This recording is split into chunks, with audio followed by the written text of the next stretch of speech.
আসসালামু আলাইকুম, কেমন আছেন সবাই? আশা করছি সবাই অনেক ভালো আছেন। তো আজকে আপনাদের সাথে নতুন একটা মজাদার নাস্তার রেসিপি শেয়ার করব। আপনারা চাইলে বিকালে অথবা সন্ধ্যার নাস্তায় এই আইটেমটা রাখতে পারেন। তো কথা না বাড়িয়ে চলেন রেসিপিটা দেখে আসি। তো আমি আজকে বানাবো আলু পেটিস। চিকেন দিয়ে তো আমরা সবসময় পেটিস বানিয়ে থাকি, তো আলু দিয়ে কি কখনো বানিয়ে দেখেছেন? খেতে এত বেশি মজা লাগে যে আপনারা একবার বাসায় ট্রাই করে দেখবেন। আমিও ভাবতে পারিনি যে আলু দিয়ে পেটিস বানালে এত বেশি মজা লাগবে। তো আমি আজকে প্রথমবার আলু পেটিস বানাবো। তো আজকে চিকেনটা বাসায় ছিল না, এই জন্যই মূলত আলু পেটিসটা ট্রাই করলাম যে কেমন লাগে, একদিন একটু খেয়ে দেখি। তো আমি প্রথমে আলুগুলো রান্না করে নিব। তো তার জন্য এখানে ছোট ছোট করে আলুগুলো কেটে নিয়েছি। তো এখন দিয়ে দিব প্রেসার কুকারে। তো প্রেসার কুকারে আমি পরিমাণ মতো সরিষার তেল দিয়ে এখানে কিছু পেঁয়াজ কুচি দিয়ে দিলাম। তো পেঁয়াজটা লাল লাল করে ভেজে নিয়েছি। এখন দিয়ে দিলাম কেটে রাখা আলু আর দিয়ে দিলাম পাঁচফোড়ন। তো পাঁচফোড়নটা তেলে দেওয়ার পরেই দিতে হয়, তো আমার মনে ছিল না, এই জন্য পরে দিয়েছি। আপনার তেলের উপরেই পাঁচফোড়নটা দিবেন। তো এখানে এখন দিয়ে দিব স্বাদ মতো লবণ, হলুদের গুঁড়া আর দিয়ে দিব শুকনা মরিচের গুঁড়া।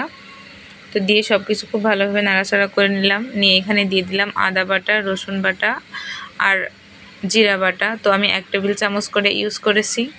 আলুর পরিমাণটা বুঝে মশলাটা দিতে হবে। তো সব কিছু খুব ভালোভাবে কষিয়ে নিয়ে এখানে ঝোলের পানিটা দিয়ে দিলাম। তো ঝোলের পানিটা দেওয়ার আগে আমি এখানে কয়েকটা কাঁচামরিচও দিয়ে দিলাম। তো কাঁচামরিচটা দিলে আলু রান্নার টেস্টটা অনেক ভালো আসবে। তো কাঁচামরিচটা দিয়ে আমি এখানে প্রেসার কুকারে ঢাকনাটা দিয়ে ঢেকে দিলাম। এখন আমি আটাটা খুব ভালোভাবে মেখে নিব। তো এখানে আমি আলুটা রান্না করতে দিয়ে চলে গেলাম। তো এখন আমি আধা ঘন্টা আগে থেকেই ময়দাটা মেখে রেখেছিলাম। তো আধা ঘন্টা রেস্টে রাখার কারণে আটাটা খুব ভালোভাবে সেট হয়ে গিয়েছে, দেখেই বুঝতে পারছেন। তো এখন আমি হাত দিয়ে খুব ভালোভাবে মুথে নিচ্ছি। আর আটাটা একটু শক্তভাবে মাখতে হবে, তাহলে অনেক বেশি মচমচে হবে। তো মাখানোর সময় আমি আটাটা খুব শক্ত করে মাখিয়েছি, কিন্তু আধা ঘন্টা রেস্টে রাখার কারণে দেখেন কতটা সফট হয়ে গিয়েছে। আর আটাটা যত বেশি ভালো মাখা হবে, পেটিসটা খেতে তত বেশি মচমচে হবে। তো আমি এখন এখান থেকে লেচি কেটে নিব। তো লেচিগুলো কেটে এখন আমি এখানে একটু তেল নিয়ে নিলাম, এতে করে বেলতে খুব সুবিধা হবে। তো একটা ডো নিয়ে নিলাম, নিয়ে এখানে রুটি শেপে বেলে নিলাম। তো আমার একটা রুটি বেলে নিয়েছি।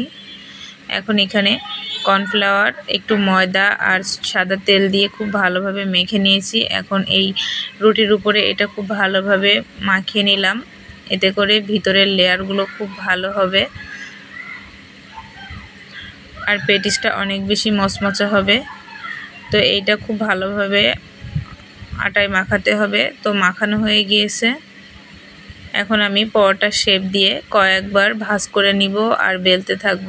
তো আপনারা দেখেই বুঝতে পারছেন কিভাবে ভাঁজটা দিতে হবে। তো ভাঁজ দিয়ে আমি এখানে একটা ছুরির সাহায্যে কয়েকটা ভাগে ভাগ করে নিয়েছি। তো ভিডিওটা দেখে আপনারা বুঝতে পারছেন যে কিভাবে আমি করছি। তো কয়েকটা ভাগে ভাগ করে নিয়েছি। এখন এখানে আগে থেকে যে আমি আলুটা রান্না করে রেখেছি, এখন এই আলুটা এর উপরে দিয়ে দিব। তো চারকোনা শেপ করে কেটে নিতে হবে। সবগুলো বেলা হয়ে গিয়েছে। এখন একটা পেটিস নিয়ে নিলাম, নিয়ে এখানে আগের থেকে রান্না করে রাখা আলুর পুরটা দিয়ে দিলাম, দিয়ে ভাঁজটা দিয়ে নিলাম। দেখে বুঝতে পারছেন যে কাজটা কিভাবে করতে হবে। তো আপনাদের বোঝার সুবিধার্থে আমি আরও একটা পেটিস বানিয়ে দেখালাম।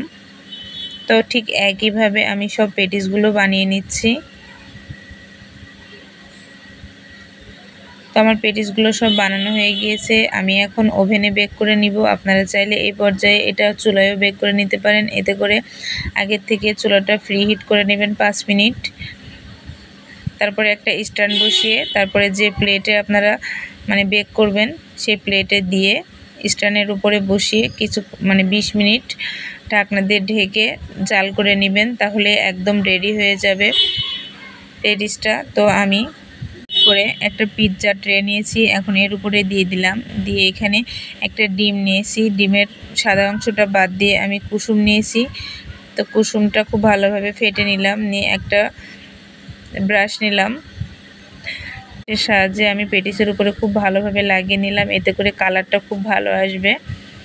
তো সবগুলোই আমি ডিমের কুসুমটা লাগিয়ে নিয়েছি। এখন আমি দিয়ে দিলাম ওভেনে। তো 200 ডিগ্রি তাপ সেলসিয়াসে রেখে আমি 20 মিনিট বেক করে নিয়েছি। দেখুন কতটা সুন্দরভাবে ফুলেছে আর কতটা পারফেক্টলি হয়েছে আমার পেটিসগুলা, আর খেতে অনেক বেশি মজা ছিল। আপনারা চাইলে এভাবে বাসায় একদিন ট্রাই করে দেখবেন। পর্যন্ত ভালো থাকবেন, সুস্থ থাকবেন, আর আমার